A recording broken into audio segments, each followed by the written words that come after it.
Good morning दोस्तों। पिछले lecture में अपन ने बात की थी सप्तराशंखनी कल्प की, सुधा कल्प की।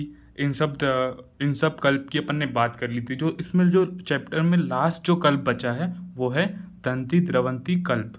ये 12वां कल्प है, ये लास्ट कल्प है इसका। इसके बाद जो स्थान है वो कंप्लीट हो जाएगा। तो देखते हैं दोस्तों आज का लास्ट लेक्चर क्या है इसमें। तो जो दंती द्रवंती कल्प है, इसमें जो मैंने फ़ोटो जो लगा के रखी है, ये दंती का जो प्लांट है इसकी है। ठीक है, तो दंती और द्रवंती क्या है, मतलब कि दंती का जो बीज है, दंती का जो बीज है वो है द्रवंती। मतलब कि जमाल घोटा जिसको बोलते हैं ना, वही है द्रवंती। द्रवंती और कुछ नहीं है, जमाल घोटे को ही द्रवंती बोलते हैं। तो इसमें क्या क्या है, दंती और द्रवंती कल्प में आपको टोटल 48 फिगर को याद रखना है। दंती द्रवंती कल्प में 48 फिगर आता है। ठीक है, इसको कैसे याद रखेंगे, दंती द्रवंती से आपको ये वर्ड याद रख लेना है डी डी करके, डी डी। और जो डिमांड ड्राफ्ट होता है, जो डिमांड ड्राफ्ट होता है वो क्लियर कितने में होता है, वो क्लियर 48 आवर्स में क्लियर होता है। डिमांड ड्राफ्ट 48 ईयर्स में क्लियर होता है। तो आपको ये याद रख लेना है, दंती द्रवंती कल्प में टोटल 48 योग है। ठीक है, दंती द्रवंती कल्प में आपको 48 फिगर याद रखना है डी डी से, demand draft clear in 48 hours. ठीक है, ये याद हो गया आपको। इसके नेक्स्ट चलते, इसके पर्याय में क्या क्या है।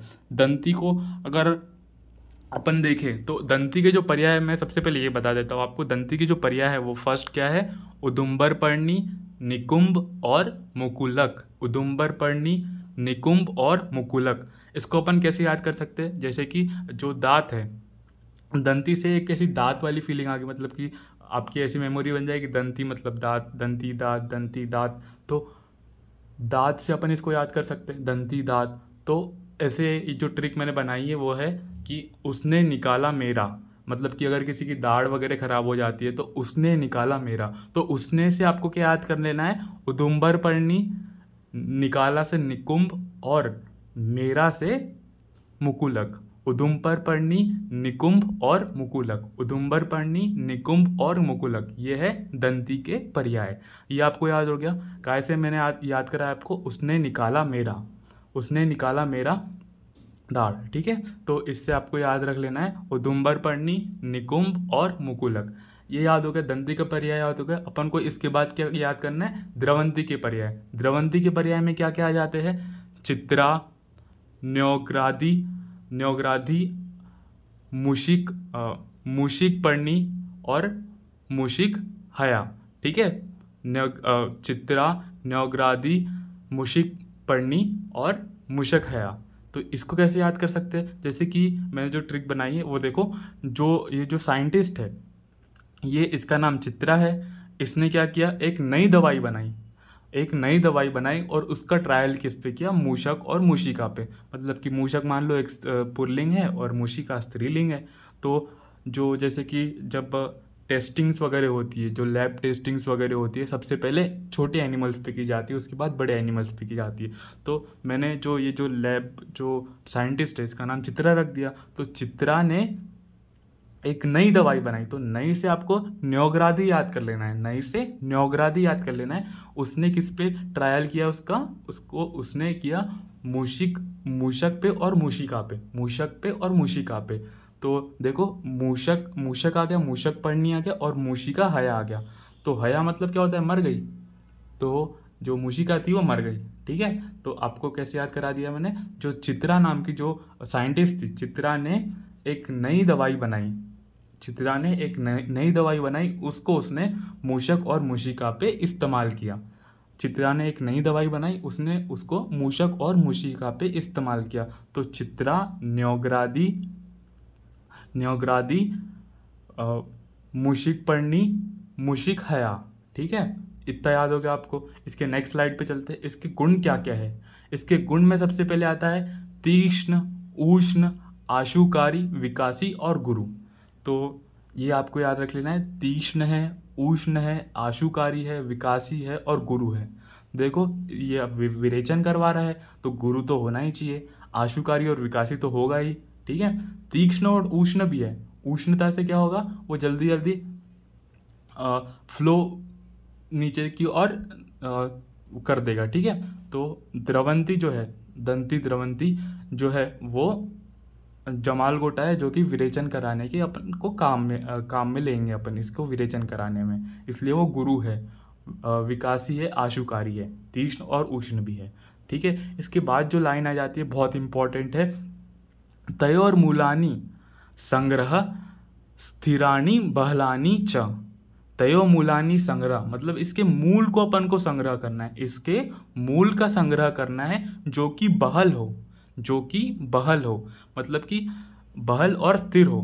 तो देखो यहाँ पे स्थिर का जो जो वर्डिंग आई है वो काय के लिए आई है, ये बिल्कुल पूछता है। जो स्थिराणी जो शब्द आया है वो आया है उसके सारभूत के लिए, मतलब कि इसका जो सारभूत बहुत ज़्यादा मतलब अच्छे से सार से युक्त हो जाए, उसके बाद ही इसको अपन को रूट को इसका संग्रह करना है। स्थिराणी काय के लिए आया है, सार के लिए, सारभूत संग्रह के लिए। तो देखो जो पहला जो पिक्चर लगाया है इसमें जो है ये थोड़ी पतली सी है, और जो सेकंड जो लगाया है वो थोड़ी मोटी सी है जो जड़ है। तो अपन को कौन सी वाली यूज़ करना है, जो मोटी है, जो बहल है। तो अपन जो सेकंड पिक्चर में है जो मूल, इसका अपन यूज़ करेंगे, क्योंकि ये जो है वो बहल है, स्थूल है, इसके साथ साथ ये स्थिर है। देखो इसके जो सार है, इसका ये सार युक्त है, जो आपको जो थोड़ा सा पिंकिश टाइप का जो इसमें मटेरियल दिख रहा है उसका सार है मान लो, तो ये सार युक्त है।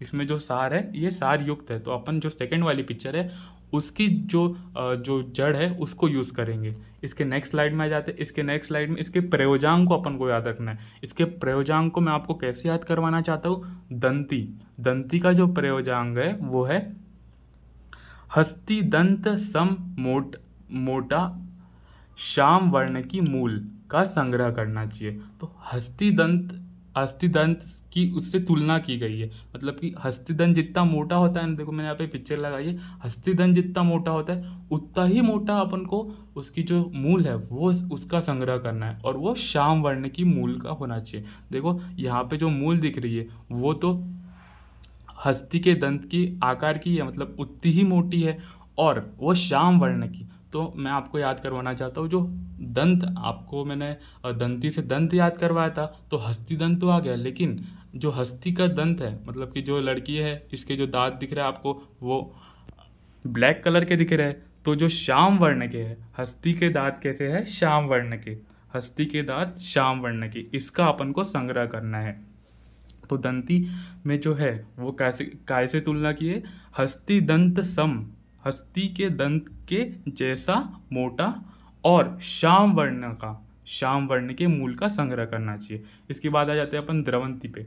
तो द्रवंती में जो है वो है ताम्र वर्ण के मूल का संग्रह करना चाहिए। द्रवंती में ताम्र वर्ण के मूल का संग्रह करना चाहिए। ठीक है, तो जैसे कि किसी को मान लो दस्त लग गए, जमाल गोटा खा लिया उसने, द्रवंती मतलब जमाल गोटा है, किसी को दस्त लग गए तो वो तांबे का लोटा लेके जाएगा दस्त के लिए। ठीक है, तो आपको इससे याद रख लेना है कि द्रवंती में ताम्र वर्ण के मूल का संग्रह करना चाहिए। द्रवंती में ताम्र वर्ण के मूल का संग्रह करना चाहिए। इसके नेक्स्ट स्लाइड में आ जाते हैं। इसमें नेक्स्ट स्लाइड में क्या है, अर्धप्रस्थ दाक्षा के साथ दंती मूल का क्वाद बनाकर प्रयोग करने पर पित्तज कास हो गया और पूर्व पांडु नाश हो जाता है। मतलब क्या है, अर्धप्रस्थ दाक्षा ले ली, इसके साथ अपने दंती मूल का क्वाद, अर्धप्रस्थ दाक्षा ले ली, देखो ये भी डी से आ गया, ये भी डी से आ गया, दाक्षा ले ली और दंती मूल का क्वाद बना लिया। इसके साथ दाक्षा और दंती मूल का क्वाद, उसको अपन काय में देंगे, पित्तज कास और पांडु में देंगे। दाक्षा जो है पित्तज कास और पांडु, दाक्षा मतलब मीठा, मतलब मधुर, वो काय का शमन करेगा, पित्त का शमन, पित्तज कास और पांडु में अपन को इसका यूज़ करेंगे। और पित्त बढ़ा हुआ है इसमें पांडु में, तो अपन को पित्त की मतलब कि पांडु जो है इसमें क्या है, एनीमिया हुआ है, इसमें आयरन की कमी है, तो इसमें अपन दाक्षा और दंती मूल का क्वाद बनाकर देंगे। ठीक है, इसके बाद क्या है, दंती मूल कल्प और गुड़ दोनों सम मात्रा में शीतल जल के साथ प्रयोग करने पर उत्तम कामला नाश होता है। उत्तम से उत्तम कामला भी दंती मूल कल्प और गुड़ देने पर, उत्तम से उत्तम कामला भी दंती मूल कल्प और गुड़ सम मात्रा में शीतल जल में देने पर, जो कामला है इसमें काय की अधिकता हो जाती है, पित्त की अधिकता हो जाती है। तो पित्त की जो सबसे श्रेष्ठ चिकित्सा है वो विरेचन है। तो अपन को क्या देना है इसमें, दंती मूल कल्प के साथ गुड़ देना है। तो अपन इससे जो कामला में जो एक्सिस पित्त है वो अपन निकाल लेंगे। इसके बाद क्या जाता है, दंती द्रवंती कल्प अस्मिन प्रयोक्ता षोडश षोडश यह, मतलब कि क्या है इसमें, जो दंती और द्रवंती की जो टोटल कल्प है वो कितने हैं, 16 × 3 टोटल 48 योग। यहाँ पे थोड़ा मिसप्रिंट हो गया, 16 × 3 = 48। ठीक है, तो दंती और द्रवंती की जो योग है वो है 16 × 3 = 48 योग है। ठीक है, अपक्व वमन दोष, रुक जाओ यहाँ पे कुछ मिसप्रिंट हो गया है। इसमें क्या है, अपक्वम वमन दोषम पच्चमानम विरेचनम। यहाँ पे जो है पच्चमानम विरेचनम, ये लाइन आपको याद रखनी है। यहाँ पे पच्चमानम विरेचनम मतलब कि जो वमन है उससे अपन अपक्व को दोषों को बाहर निकालते हैं, लेकिन जो विरेचन है इससे पक्व दोषों को बाहर निकाला जाता है। मतलब कि जब दोष पच जाए, जब वो डाइजेस्ट हो जाए अंदर, मतलब नीचे की ओर चले जाए, उसके बाद में अपन को निर्हरण करना है। निर्हरण वमनस्य पाकम न प्रतिपालित, मतलब कि वमन औषध बिना पचे ही दोषों को बाहर निकाल देती है। जो वमन औषध है वो बिना पचे ही दोषों को बाहर निकाल देती है, जबकि जो विरेचन औषध है वो पचने के बाद दोषों को बाहर, पचने जब लगती है तब दोषों को निकालती है। तो क्या है, सबसे अब मेन लाइन जो है, जब विरेचन जो औषध है जब वो पचने लगती है उसके बाद दोषों को बाहर निकालेगी। ठीक है, विरेचन औषध जब पचने लगती है तब दोषों को बाहर निकालेगी, लेकिन जो वमन वाली औषध है वो बिना पचे ही दोषों को बाहर निकाल देती है। उसको क्या बोलेंगे, अपक्व वमन दोषम पच्चमानम विरेचनम। अपक्व वमन दोषम पच्चमानम विरेचनम। इसके नेक्स्ट स्लाइड पे चलते हैं। ना अति स्निग्ध शरीर, क्या है, ना अति स्निग्ध शरीर तथाद स्नेह विरेचनम, मतलब जिसमें अधिक स्नेह हो गया हो पहले से, उस जिसमें अधिक स्नेहन हो गया हो पहले से, उसमें और ज़्यादा स्नेहन नहीं कराना चाहिए। मतलब कि किसी का आपने घृत से स्नेहन कर दिया, ठीक है, इसके बाद अपन उसको और ज़्यादा स्नेहन नहीं करेंगे, उसमें आपको इच्छा भेदी रस से स्नेहन करा सकते हैं, मतलब रूक्ष स्नेहन करा सकते हैं, लेकिन उसका और उतना ही स्नेहन बिल्कुल नहीं करना है, क्योंकि वो अति स्निग्ध हो गया है पहले से, तो उसमें और ज़्यादा स्नेहन नहीं कराना है। ठीक है, इसके बाद क्या आ जाता है, स्नेहो उत्कृष्ट शरीर या रूक्ष ददात विरेचनम, मतलब कि मैंने अभी बताया आपको कि जिसका जो स्नेह से उत्कृष्ट हो गया है जिसका शरीर, उसमें रूक्ष विरेचन या फिर रूक्ष स्नेहन कराना है, रूक्ष विरेचन कराना है। ठीक है, इसके बाद क्या है, दुर्बल रोगी में बहुरोग होने पर मृदु औषधि से बहुशो अल्पश विरेचन कराना चाहिए। मतलब कि जो दुर्बल रोगी है उसमें दुर्बल रोगी और बहुत सारे दोष है, उसमें क्या अपन को मृदु औषध का यूज़ करके बहुशो अल्प विरेचन कराना चाहिए। ये आपको टर्मिनोलॉजी आपको याद रखनी है कि बहुशो अल्प विरेचन किस में कराना है। बहुशो अल्प विरेचन आपको किस में कराना है, दुर्बल रोगी जिसके बहुदोष हो गए, मतलब कि बहुत सारे दोष बढ़ गए हो, किस में कराना है, बहुशो अल्प विरेचन किस में कराना है, जो दुर्बल रोगी है और उसके दोष बहुत ज़्यादा बढ़ गए हो। इसके नेक्स्ट पॉइंट में आता है, क्या है, दुर्बल रोगी में, ये तो हो गया ना अपना। इसके बाद क्या है, द्रव्य प्रमाणम तु यदुक्तम अस्मिन मध्येषु तत् कोष्ठ वयोबलेषु।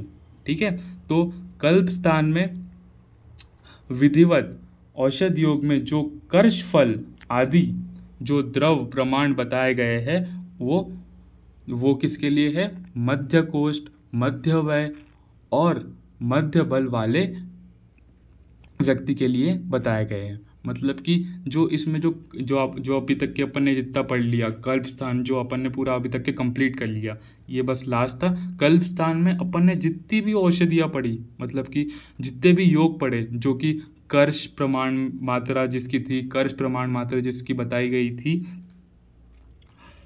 जिसकी बताई गई थी वो जो थे वो मध्यम कोष्ठ, मध्यम वय और मध्यम बल वाले के लक्षण, मतलब कि मध्यम बल वाले के लिए ही थी। ये नहीं था कि आप किसी में भी यूज़ कर दोगे।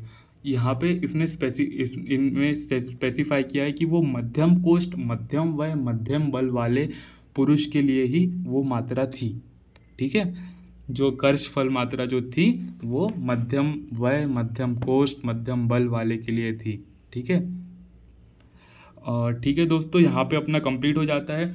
इसमें इसके बाद स्नेह, पाक, कल्पना और मान है। इसको मैं एक आध लेक्चर बाद में कभी आपको बता दूंगा। इसमें वैसे कुछ इम्पोर्टेंट तो इसमें इम्पोर्टेंट है, लेकिन आप भेषज में पहले से पढ़ चुके हो तो आप बहुत जल्दी से कवर कर लोगे। वैसे मैं इसके नोट्स आपको इस पर अब प्रोवाइड करवा दूंगा तो हो जाएगा आपका। तो नेक्स्ट अपन सिद्धिस्थान शुरू करेंगे, इसके बाद अपन सिद्धिस्थान स्टार्ट कर लेंगे। ओके, धन्यवाद दोस्तों।